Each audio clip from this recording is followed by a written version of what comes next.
Asalaamu calaykum waraxmatullaahi wabarakaatu. Dhammaan waan idin salaamayaa, waxaana idin rajeynayaa maalin wanaagsan. Waxaan jeclaa in aan idinla wadaago hambalyada kooda luliyo. Waxaan idin wada leeyahay dhammaantiin maalinta kooda luliyo wanaagsan.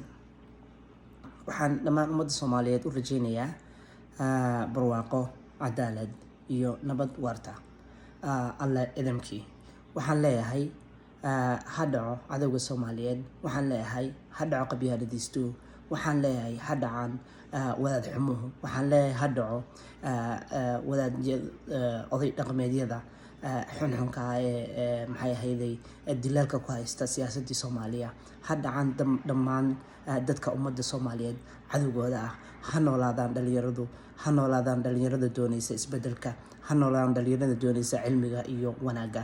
Ha noolaadaan dhalinyarada doonaysa ubadkooda inay ku noolaadaan mustaqbalka nabad iyo barwaaqo iyo cadaalad. Intaas ayaan rabay inaan idhaahdo. Wassalaamu calaykum waraxmatullaahi wabarakaatu.